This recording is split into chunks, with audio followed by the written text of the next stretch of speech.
Hi friends, welcome to Meena Samayal. This episode is sponsored by VIDIEM. Thank you VIDIEM for supporting Meena Samayal. இன்னைக்கு நம்ம பார்க்க போறது ஒரு sweet recipe malpua. Malpua ஒரு typical Rajasthan ரெசிபிங்க. ராஜஸ்தான்ல மட்டும் இல்ல, நிறைய பார்ட்ஸ் ஆஃப் நார்த் இந்தியால இந்த ஸ்வீட் செய்வாங்க.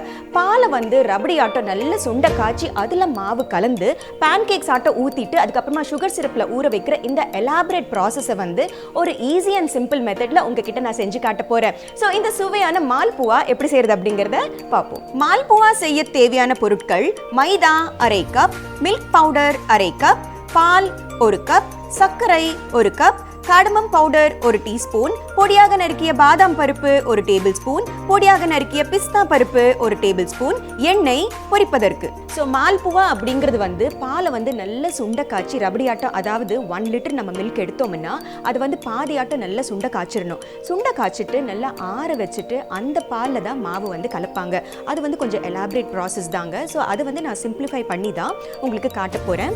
இப்போ முதல்ல மாவு பிசைஞ்சுக்கலாம். மைதா மாவை சேர்த்துக்கலாம். எந்த மெஷர் நீங்கள் மைதா மாவு சேர்த்துக்கிறீங்களோ அதே அளவு மில்க் பவுடர். இப்போ அந்த ரபடி காய்ச்சணும் அப்படின்னு சொன்னேன் இல்லையா, அந்த ப்ராசஸை வந்து தான் நம்ம இந்த மில்க் பவுடர் போட்டு காம்பன்சேட் பண்ணுறோம். இது ரெண்டும் நல்லா மிக்ஸ் பண்ணிவிட்டு கொஞ்சம் கொஞ்சமாக பால் சேர்த்து ஒரு தோசை மாவு கன்சிஸ்டன்சியாக வந்து நம்ம கலந்துக்கலாம். இது 1 கப் அப்படின்ட்டு நான் அப்ராக்சிமேட் மெஷர் தான் சொல்லியிருக்கேன். தேவைப்பட்டால் இன்னும் கூட கொஞ்சம் சேர்த்துக்கலாம். கட்டி இல்லாமல் ஸ்மூத்தாக மிக்ஸ் பண்ணிக்கணும். ஏன்னா கட்டி இருந்ததுன்னா டெக்ஸ்டர் வந்து மாறிடும், மால்புவா வந்து சாஃப்டாக வராது. ஆல்மோஸ்ட் 1 கப்பு நான் ஊற்றியாச்சு. கொஞ்சம் நேரம் ஆனாலும் பரவாயில்ல, கட்டி மட்டும் இல்லாமல் இருக்கணும். நான் ஒரிஜினல் ரெசிபியை ஃபாலோ பண்ணணும் அப்படிங்கிற ஒரே காரணத்தினால தான் மைதா மாவு யூஸ் பண்ணுறேன். மைதா மாவு வேண்டாம் அப்படின்னு நீங்கள் நினச்சிங்கன்னா கோதுமை மாவு கூட யூஸ் பண்ணிக்கலாம். அண்ட் இந்த மில்க் பவுடர் ப்ராசஸ் வேண்டாம், நான் எலாபரேட் ப்ராசஸே செய்ய போகிறேன் அப்படின்ற ஒரு கன்க்ளூஷனுக்கு நீங்கள் வந்தீங்கன்னா அது எப்படி செய்கிறது அப்படிங்கிறது சுருக்கமாக சொல்லிடுறேன். 1 லிட்டர் மில்க் வந்து நல்லா சுண்ட காய்ச்சுங்க. அது நல்லா மேலே பொங்கி வரும்போது ஆடை ஃபார்ம் ஆகுங்க. ஆடை ஃபார்ம் ஆகும்போது கண்டினியூஸாக ஸ்டர் பண்ணிக்கிட்டே வந்தீங்கன்னா ஆடை ஃபார்ம் ஆகாது. ஆனால் பால் வந்து சுண்ட காய்ச்சிக்கிட்டே இருக்கும் இல்லையா. நல்ல ஒரு திக்கான ரபடி கன்சிஸ்டன்சி வந்து அப்புறமா இறக்கி வச்சிருங்க. நல்ல ரூம் டெம்பரேச்சருக்கு வந்ததுக்கு அப்புறமா இந்த மாவை போட்டு கலந்துக்கோங்க. அப்போ வந்து மில்க் பவுடர் தேவைப்படாது.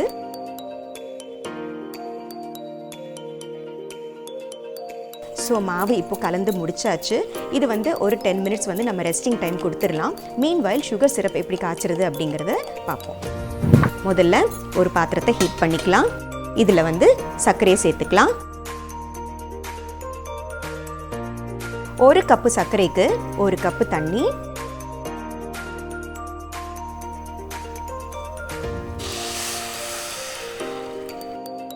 இது வந்து நல்லா ஸ்டியர் பண்ணிக்கலாம். நம்மளுக்கு ரிக்வயர்ட் கன்சிஸ்டன்சி என்ன அப்படின்னு பார்த்தீங்கன்னா, குலாப் ஜாமுன் சிரப் இருக்கு இல்லையா, அதாவது 1 ஸ்ட்ரிங் கன்சிஸ்டன்சி, அதை விட முன்னாடி ஸ்டேஜ். இன்ஃபேக்ட் அந்த ஹனி அப்படின்னு சொல்லுவாங்க இல்லையா, தேன் மாதிரி கொஞ்சம் பிசுபிசுப்பான ஒரு தன்மை அப்படின்னு சொல்லலாம். நல்லா கரைஞ்சதுக்கு அப்புறமா நல்லா கொதிக்க விட்டுருங்க. ஒரு 2 நிமிஷத்துக்கு அப்புறமா வந்து நீங்கள் எடுத்து லைட்டாக இப்படி பார்த்தீங்கன்னா அந்த பிசுபிசுப்பாக இருக்கணும், ஸ்டிக்கி டெக்ஸ்டர் அப்படின்னு சொல்லுவாங்க இல்லையா, எக்ஸாக்ட்லி ஹனி மாதிரி இருக்கணும்னு வச்சுக்கோங்களேன். அதாவது பிகினர்ஸாக இருக்கிறவங்களுக்கு வந்து நான் ஈஸி டிப்பு சொல்கிறேன். ஹனி மாதிரி ஸ்டிக்கியாக இருந்ததுன்னா அப்போது கரெக்டான பதம் அப்படின்ட்டு அர்த்தம். அந்த ஸ்டேஜில் வந்து ஸ்டவ்வை ஸ்விட்ச் ஆஃப் பண்ணிடலாம்.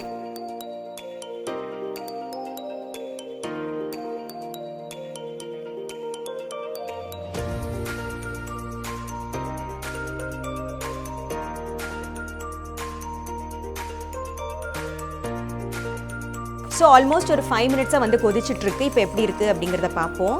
ரொம்ப சூடாக இருக்கும், கேர்ஃபுல்லாக ஹேண்டில் பண்ணுங்கள். லைட்டாக பிஸ்கு பிஸ்குன்னு இருக்குங்க, தேன் மாதிரியே. நம்ம தேனை தொட்டு பார்க்கும்போது ஒரு மாதிரி ஸ்டிக்கியாக இருக்கும் இல்லையா, அந்த மாதிரி இருக்குது. உங்களுக்கு இப்படி தொட பயமாக இருக்குது, பிகினர்ஸாக இருந்தீங்கன்னா ஒரு போல், இந்த மாதிரி பக்கத்தில் இருக்கிற போலை வந்து ஒரு சொட்டு போட்டுக்கிட்டு கொஞ்சம் ஆறுனதுக்கு அப்புறமா லைட்டாக இப்படி தொட்டு பார்த்தீங்கன்னா அந்த ஸ்டிக்கியாக இருக்கும். அந்த டைமில் வந்து ஸ்டவ் சுவிட்ச் ஆஃப் பண்ணிடலாம். இப்போது ஸ்டவ் சுவிட்ச் ஆஃப் பண்ணிவிட்டு அடுத்து ஏலக்காய் தூளை சேர்த்துக்கலாம்.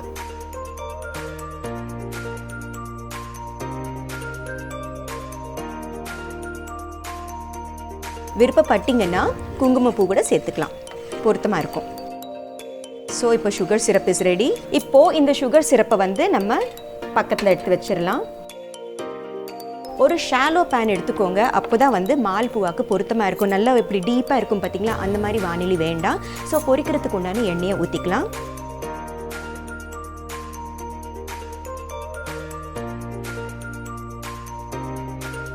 இந்த மாவோட ரெஸ்டிங் டைம் ஒரு 10 நிமிஷம் வேணும் அப்படின்னு சொன்னேன் இல்லையா, அது ரொம்ப ரொம்ப முக்கியமான ஒரு விஷயங்க.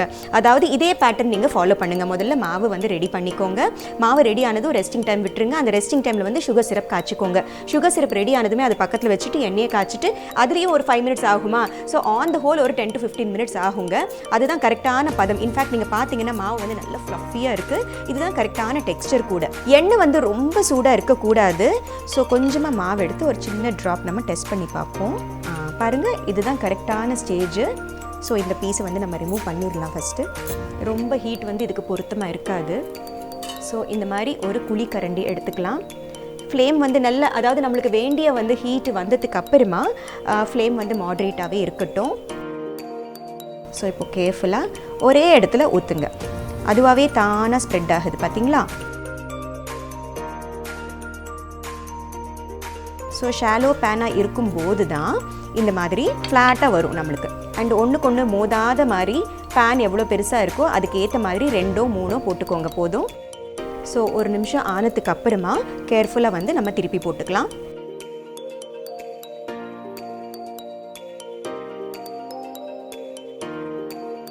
ஆக்சுவலாக ஒரிஜினல் ரெசிபி வந்து நெய்யில் பொரிச்சு எடுப்பாங்கங்க. உங்களுக்கு கேலரி கான்ஷியஸாக இல்லைன்னு நீங்கள் நினச்சிங்கன்னா நெய்யில் கூட பொரிச்சு எடுக்கலாம். கொஞ்சம் ஹெவியாக இருக்கும், அவ்வளோதான். ஸோ கொஞ்சம் ஓரளவுக்கு ஸ்டிஃப்னஸ் வந்ததுக்கு அப்புறமா கேர்ஃபுல்லாக திருப்பி போட்டுக்கலாம். எவ்வளோ சாஃப்டாக இருக்குது தெரியுங்களா. ஸோ எந்த ஆர்டரில் நீங்கள் போட்டிங்களோ அதே ஆர்டரில் திருப்பி போடுங்க. ஃப்ளேம் மட்டும் மாட்ரேட்டாகவே இருக்கட்டும்.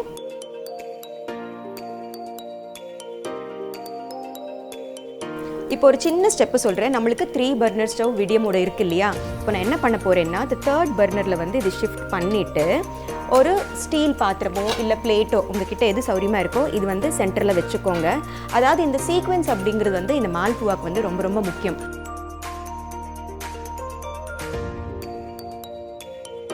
எல்லா பக்கமும் கோல்டன் ப்ரௌனாக வந்திருக்கு பாருங்கள்.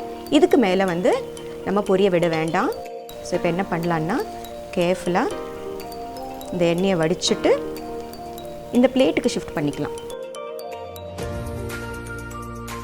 ஸோ அடுத்த பேட்ச் வந்து நம்ம உடனே ஊற்றிடலாம். இந்த நீங்கள் கரண்டி சூஸ் பண்ணுற சைஸு இல்லை அந்த குவான்டிட்டி அதை பொறுத்து தான் மால்புவா வந்து ஒரே சைஸில் வரும். ஸோ இந்த குவான்டிட்டி கூட நீங்கள் லேடில் ஃபுல்லாக எடுத்துட்டிங்கன்னா மால்புவா வந்து சைஸ் பெருசாக வந்துடும். அது மட்டும் பார்த்துக்கோங்க. ஒரு பார்ட்டி அப்படிங்கும்போது எல்லாமே ஒரே சைஸில் இருந்ததுன்னு தான் பார்க்கவும் அழகாக இருக்கும். நான் இந்த சீக்வென்ஸ் ஃபாலோ பண்ணணும் அப்படின்னு சொல்லியிருந்தேன் இல்லையா. அதாவது எண்ணெயில் பொரித்து நம்ம இந்த பிளேட்டில் வச்சுருக்கோம். அதுக்கப்புறமா அடுத்த பேட்ச் நம்ம ஊற்றினோம். இது வந்து வேகிறதுக்குள்ளே என்ன பண்ணுறோன்னா, இந்த மால்புவாவை எடுத்து நம்ம சுகர் சிரப்பில் போட்டுடலாம். ரொம்ப சாஃப்டாக இருக்கிறதுனால கேர்ஃபுல்லாக ஹேண்டில் பண்ணுங்கள். இப்படி நல்லா ப்ரெஸ் பண்ணிடலாம். அது பாட்டில் ஊறிட்டு இருக்கட்டும். இப்போது இது திருப்பி போடுற டைம் வந்தாச்சு.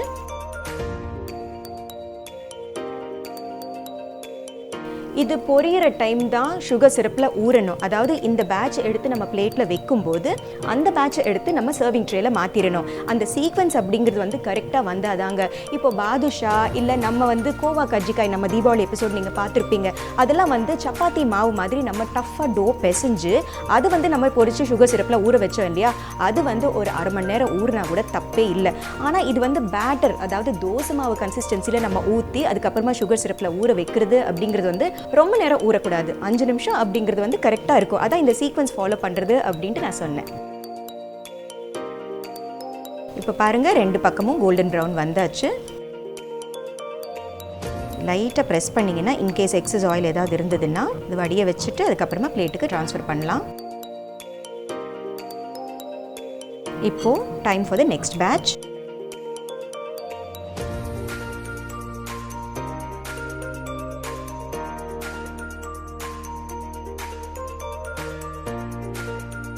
இப்போது இந்த சுகர் சிரப்பில் ஊறினது ஜென்டிலாக எடுத்து நம்ம பிளேட்டுக்கு ஷிஃப்ட் பண்ணிடலாம். எவ்வளோ சாஃப்டாக ஜூஸியாக இருக்குது பாருங்கள். இன்ஃபேக்ட் கொஞ்சம் அழுத்துனீங்கன்னா கூட உடஞ்சிடும். ஸோ ஜென்டிலாக ஹேண்டில் பண்ணலாம். இப்போ இதை ஷிஃப்ட் பண்ணி முடிச்சாச்சுங்களா. அடுத்து இதை வந்து சுகர் சிரப்பில் போட்டுடலாம்.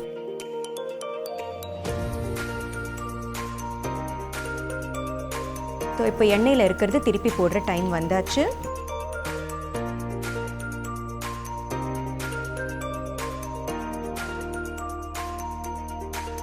இப்போ இந்த சீக்வென்ஸ் அப்படின்னு நான் சொன்னது வந்து உங்களுக்கு நல்லாவே புரிஞ்சிருக்கும்னு நினைக்கிறேன். எண்ணெயில் பொரியறது, பிளேட்டில் ரெஸ்டிங் டைம், சுகர் சிரப்பில் சோக்கிங் டைம் அப்படிங்கிறது வந்து அப்படியே சர்க்குலேட் பண்ணிக்கிட்டே நீங்கள் வந்தீங்கன்னா, அதாவது ஆரம்பிக்கிறதுக்கு முன்னாடி இது எல்லாமே ரெடியாக இருந்தால் தான் இந்த சீக்வென்ஸ் வந்து உங்களால் ஃபாலோ பண்ண முடியும். ஃபுல் கான்சன்ட்ரேஷனோட ஃபோக்கஸோட செய்கிற ஸ்வீட் அப்படின்ட்டு சொல்லலாங்க. டைம் மேனேஜ்மெண்ட் அப்படின்ட்டு இந்த டிஷ்ஷே வந்து நம்மளுக்கு சொல்லி கொடுக்குது.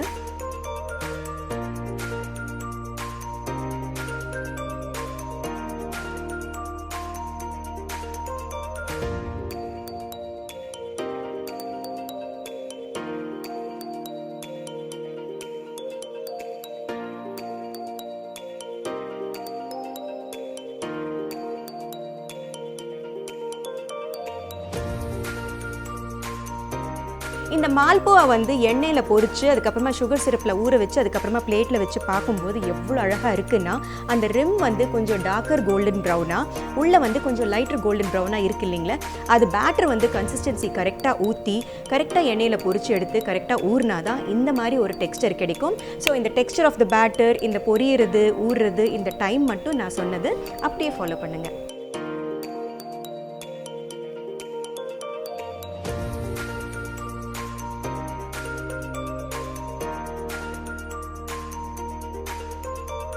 இந்த மால்புவா வந்து நல்ல சுகர் சிரப்பில் ஒரு 10 நிமிஷம் ஊறினதுக்கு அப்புறமா இந்த பிளேட்டில் சர்வ் பண்ணிவிட்டு அதுக்கப்புறமா வந்து பொடியாக நறுக்கிய பாதாம் பருப்பும் அண்ட் பிஸ்தா பருப்பும் வந்து கார்னிஷிங் பண்ணலாம். இது வந்து ஒரு மெத்தட் ஆஃப் சர்விங்குங்க. அதுக்கப்புறமா ரிச்சான ரபடி வந்து காய்ச்சிட்டு அதோட சேர்த்தும் கொடுப்பாங்க, இல்லை மேலே ஊற்றியும் கொடுப்பாங்க. அது வந்து இன்னொரு மெத்தட். உங்களுக்கு எப்படி வேணும்னாலும் வந்து நீங்கள் சர்வ் பண்ணிக்கலாம்.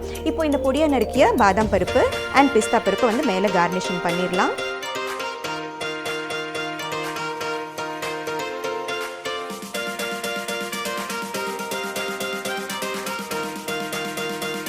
So Malpua is ready.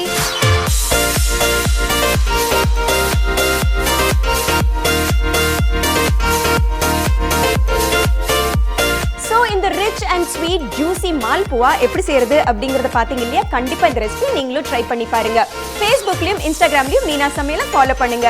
இந்த ரெசிபி ஒருவேளை நீங்க சமைச்சு பாத்தீங்கன்னா ஒரு போட்டோ எடுத்து #cook_with_meena அப்படின்ட்டு எனக்கு போஸ்ட் பண்ணுங்க. அண்ட் எல்லாத்துலயும் முக்கியமான விஷயம், சப்ஸ்கிரைப் பண்ணாதவங்க சப்ஸ்கிரைப் பண்ணுங்க.